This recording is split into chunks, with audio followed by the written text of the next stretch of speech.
شروع اللہ کے نام سے جو بڑا مہربان نہایت رحم والا ہے۔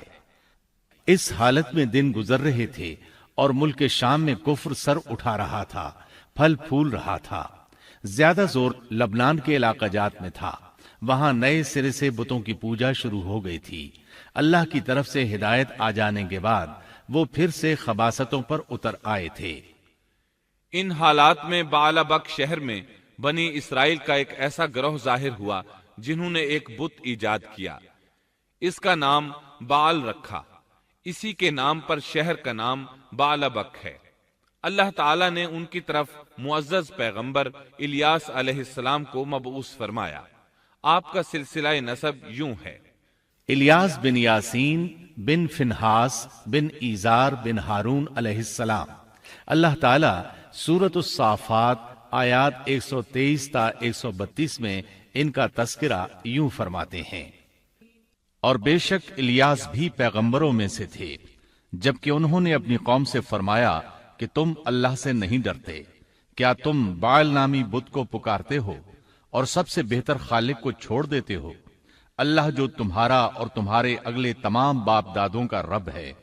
لیکن قوم نے انہیں جھٹلایا، پس وہ ضرور عذاب میں حاضر کیے جائیں گے، سوائے اللہ کے مخلص بندوں کے۔ ہم نے الیاس کا ذکر خیر پچھلوں میں بھی باقی رکھا کہ الیاس پر سلام ہو، ہم نیکی کرنے والوں کو اسی طرح بدلہ دیتے ہیں، بے شک وہ ہمارے ایماندار بندوں میں سے تھا۔ قرآن مجید میں ان کا نام الیاس بتایا ہے۔ انجیل یوحنا میں ان کو ایلیا نبی کہا گیا ہے۔ بعض آثار میں ہے کہ الیاس اور ادریس ایک ہی نبی کے دو نام ہیں، لیکن یہ بات درست نہیں، کیونکہ اول تو یہ آثار سند کے اعتبار سے قوی نہیں، دوسرا یہ کہ قرآن مجید نے سورۃ الصافات اور سورۃ الانعام میں الیاس علیہ السلام کے جو حالات اور اوصاف بیان کیے ہیں، ان میں کسی ایک جگہ بھی یہ اشارہ نہیں ملتا کہ الیاس علیہ السلام کو ادریس بھی کہا جاتا ہے، اور نہ ہی سورۃ الانبیاء میں جہاں ادریس علیہ السلام کا تذکرہ ہے کوئی ایسا اشارہ ملتا ہے کہ ان کو الیاس بھی کہا جاتا ہے۔ مورخین نے ادریس اور الیاس علیہ السلام کے جو نسب نامے بیان کیے ہیں ان سے پتہ چلتا ہے کہ ان دونوں نبیوں کے درمیان صدیوں کا فاصلہ ہے، لہٰذا اگر یہ ایک ہی نبی کے دو نام ہوتے تو قرآن مجید ضرور اس کی طرف اشارہ کرتا اور مورخین بھی اس کی کوئی وجہ بیان کرتے۔ مفسرین اور مورخین کا اتفاق ہے کہ الیاس علیہ السلام شام کے باشندوں کی ہدایت کے لیے بھیجے گئے تھے، اور مشہور شہر بعلبک ان کی رسالت و تبلیغ کا مرکز تھا۔ الیاس علیہ السلام کی قوم مشہور بت بعل کی پرستار تھی اور توحید سے بیزار اور شرک و کفر میں مبتلا تھی۔ اللہ کے برگزیدہ رسول الیاس علیہ السلام نے ان کو سمجھایا اور راہ ہدایت انہیں دکھائی، اور بت پرستی کے خلاف انہیں واعظ و نصیحت کی اور خالص توحید کی جانب انہیں بلایا۔ کتب تفاسیر میں ہے کہ بعل نامی بت سونے کا تھا اور اس کا قد 20 گز تھا اور اس کے 4 منہ تھے اور اس کی خدمت پر 400 خادم مقرر تھے۔ الیاس علیہ السلام کے زمانے میں یمن اور شام کا محبوب دیوتا یہی بت تھا، اور بعض مورخین کا خیال ہے کہ حجاز کا مشہور بت حبل بھی یہی بعل تھا۔ سورۃ الانعام میں الیاس علیہ السلام کا جن آیات کے اندر ذکر آیا ہے وہ نوح اور ابراہیم علیہ السلام کی اولاد اور ان کی نسل کے انبیاء و رسل کی ایک مختصر فہرست ہے۔ اللہ تعالیٰ سورۃ الانعام آیت 84 تا 86 میں فرماتے ہیں: اور ہم نے ان کو اسحاق دیا اور یعقوب، ہر ایک کو ہم نے ہدایت کی، اور پہلے زمانے میں ہم نے نوح کو ہدایت کی، اور ان کی اولاد میں سے داؤد کو اور سلیمان کو اور ایوب کو اور یوسف کو اور موسیٰ کو اور ہارون کو، اور اسی طرح ہم نیک کام کرنے والوں کو جزا دیا کرتے ہیں، اور نیز زکریا کو اور یحییٰ کو اور عیسیٰ کو اور الیاس کو، یہ سب نیک لوگوں میں سے تھے، اور نیز اسماعیل کو اور یسع کو اور یونس کو اور لوط کو، اور ان میں سے ہر ایک کو تمام جہان والوں پر ہم نے فضیلت دی۔ الیاس علیہ السلام اور ان کی قوم کا واقعہ اگرچہ قرآن میں بہت مختصر ہے، تاہم اس سے یہ سبق حاصل ہوتا ہے کہ بنی اسرائیل کے یہود کی ذہنیت اس درجہ مسخ ہو چکی تھی کہ دنیا کی کوئی برائی ایسی نہیں تھی کہ جس کے کرنے پر یہ حریص نہ ہوں، اور کوئی خوبی ایسی نہ تھی جس کے یہ دل دادہ ہوں، اور انبیاء و رسل کے ایک طویل اور مسلسل سلسلے کے باوجود بت پرستی، نجوم پرستی، عناصر پرستی، غرض غیر اللہ کی پرستش کا کوئی شعبہ ایسا نہ تھا جس کے یہ پرستار نہ بنے ہوں۔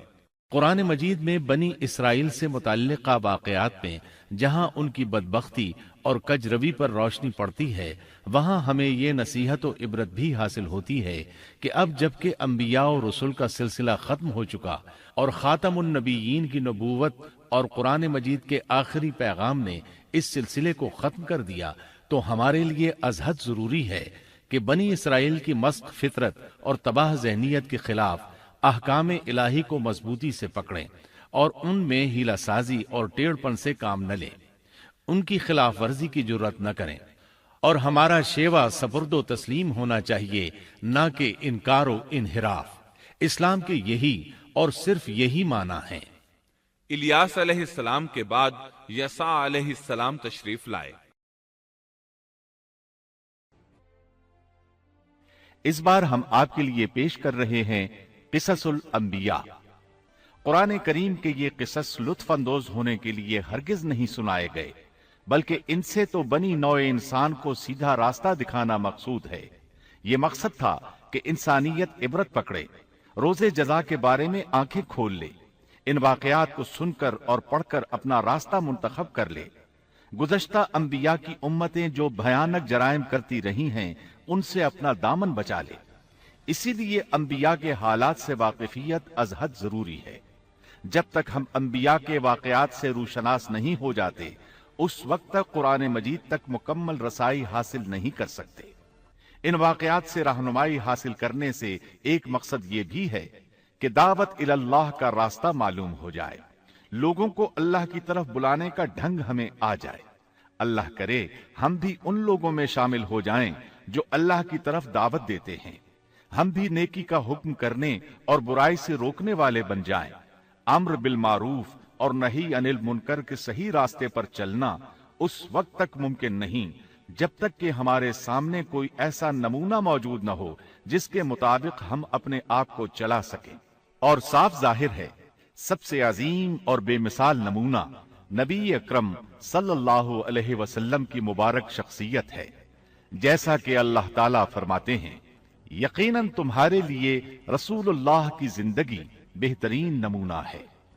رسول اکرم صلی اللہ علیہ وسلم کے بعد سب سے نمایاں مثال اور نمونہ باقی تمام انبیاء کرام ہیں، پھر صحابہ کرام اور صالح لوگ بھی نمونہ ہیں۔ انبیاء کرام کے واقعات قرآن کریم کے ذریعے ہم تک پہنچے ہیں۔ اسی طرح نبی کریم صلی اللہ علیہ وسلم کی سیرت مبارکہ اور آپ کی احادیث مبارکہ سے بھی ہمیں ان کے حالات اور واقعات معلوم ہوئے۔ Thanks for watching. Don't forget to like, comment, share and subscribe to